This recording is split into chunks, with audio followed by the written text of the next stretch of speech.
అన్న నమస్తే అన్న. నమస్తే అన్న. అన్న మీ పేరు? నగేష్ అన్న. ఏ ఊరు అన్న మీది? కప్టే అన్న. అన్న ఏ డిస్ట్రిక్ట్ వస్తుంది? కర్నూలు డిస్ట్రిక్ట్ అన్న, ఆదోని మండలము. వెరైటీ ఏదన్నా? వెరైటీ వచ్చి క్రిస్టల్ వాళ్ళది 2009 అన్న. సీజన్ 2043 30 బ్యాగులు తీసుకుంటే మళ్ళీ రిటర్న్ 15 బ్యాగ్స్ ఇచ్చి ఇది కొత్త వెరైటీ వచ్చిందని మీ దగ్గరకు వచ్చి తీసుకున్నాను. ఇది క్రిస్టల్ వాళ్ళది 2009 అన్న. వెరైటీ ఎట్లా కనపడుతుంది అన్న? బాగుంది, చాలా బాగుంది అన్న. 15 days అయింది ఇది నారేసి. 15 days. 10 రోజులకి మొక్క అప్పుడు ఎదుగుదల కానీ గ్రోత్ కానీ అసలు ఎక్స్టెండ్ ఉంది కదా అసలు? బాగుంది అన్న, చాలా బాగుంది అసలు, చాలా బాగుంది. ఒకసారి చూడండి, 10 రోజులకు డబ్బీ వెరైటీ ఇది.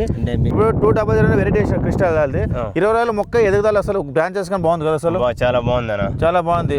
అంటే ఇప్పుడంటే ఎదుగుదల చూస్తే మనకు ఆనందం కనపడుతుంది. అంటే బ్యాడ్ వెరైటీ ఫస్ట్ టైంలో ఇంత గ్రోత్ ఇంత ఆనందం రాదన్న. ఎప్పుడు ఫస్ట్ ముడతలే ఉండే ఏ చెట్టు మొక్క కానీ ఆనందం. ఈ డబ్బీ అంటే చాలా మంది ముడత ఎక్కువ ఉంటుందని చెప్తారు అన్న. అసలు ముడత కనపడదు, భయపడిచినారు చాలా మంది. నేనే కొద్దిగా డేర్ అండ్ డాష్ చేసి తీసుకున్నాను ఇది చూసామని. ఇప్పటికైతే నాకు సాటిస్ఫాక్షన్ ఉందన్న. ఇది సాటిస్ఫై ఉంది, బాగానే ఉందన్న. ఇప్పుడు భూమిలో మంది ఎన్నిసార్లు వేసినారు? 2 times వేసినాను. ఏమేమి వేసినారు మీరు? ప్రమోసా జియాక్సల్ ఫస్ట్ రౌండ్ వేసినాను. మన భూమి నేను ఎరువులు చల్లను. యాక్చువల్ అయితే చాలా మంది ఎరువులు చల్లితేనే మిరపండి అంటారు. నేను ప్రమోసా జియాక్సల్ అవని పొడిమి ఇవి ఎక్కువ యూజ్ చేస్తుంటాను నేను పొలానికి. ప్రమోసా జియాక్సల్ ఏం పని చేస్తుంది? ప్రమోసా జియాక్సల్ వచ్చి భూమి గొల్లపరుస్తుంది, అంటే మెత్తదనం వస్తుంది.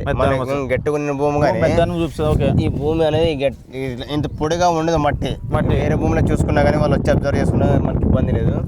చాలా ఫ్రీగా ఉంటుంది. అంటే వేరే వ్యవస్థ చాలా స్పీడ్ గా డెవలప్ అవుతుంది.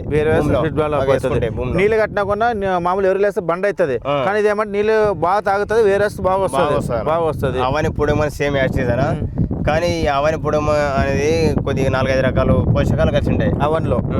పొడమి కానీ ఇవన్నీ చాలా అంటే వైరస్ ఇలాంటిది ఏమి అటాక్ కానీ అవన్నీ వేస్తే కొద్దిగా స్మెల్ ఎక్కువ ఉంటుంది వేసేదానికి. అంటే రిస్క్ కానీ ఈ స్మెల్ కి తెల్లదామ నుంచి వైరస్ రానిది మెయిన్ ఇంపార్టెంట్. ఆ స్మెల్ కి మీరు అబ్జర్వ్ చేసుకోండి, ఎవరు వచ్చిన అబ్జర్వేషన్ ఇబ్బంది. అసలు ఈ బెట్ట వాతావరణం మన బెట్ట వాతావరణం ఇది బ్యాడ్ సిగ్మెంట్ బ్యాడ్. అసలు మీరు కొట్టింది 2 స్ప్రేలు. ఎన్ని స్ప్రే చేసినారు ఇప్పుడు? 2 స్ప్రేలు. రోగర్ సాఫను ఒకటి భూమిత్ర వాళ్ళది వేగా గెలాక్సీ కొట్టినారు. అయినా కూడా మనకు ఇంత ఆరోగ్యం అంటే గ్రేడ్. ఈ బెట్ట వాతావరణం ఈసారి వర్షాలు లేకుండా కూడా 10 సంవత్సరము మన పుట్టిన మొలకే వైరస్ వస్తుండే. అసలు వైరస్ మొక్క అసలు చేను అసలు ఎక్కడ కనపడదు, అసలు ఎక్కడ కనపడదు. ఇప్పుడు వేగా గెలాక్సీ కొట్టి ఎన్ని రోజులు అయింది మీరు ఇప్పుడు? ఇది నేను కరెక్ట్ 8 days అయింది. 8 days అయింది. 8 days అంటే దీని రిజల్ట్ ఏం విధంగా ఉంది? ఇది నల్లి పేను శుభ్రంగా ఉన్న పోతుంది, ముడుతున్నా గజ్జి ముడుతున్నా కానీ నీట్గా అవుతుంది అసలు. ఓకేనా? ఒకసారి అబ్జర్వ్ చేయండి ఒకసారి. ఈ మొక్క చూడండి ఒకసారి, కింద లాకులు కానీ గ్రోత్ కానీ. ఈరోజు కొట్టి 6 రోజులు అయిందా? అవునా, 8 రోజులు అయింది. 8 రోజులు అయింది. 8 రోజులు అయినా అసలు చిగురాకు ముడుతున్నా లేదు అసలు, నీట్గా ఉందన్న. ఓకే అన్న. అంటే ఇది వేగా వాడచ్చు అంటారా? ప్రతి రైతు వాడచ్చు అన్న, బాగుంది చాలా.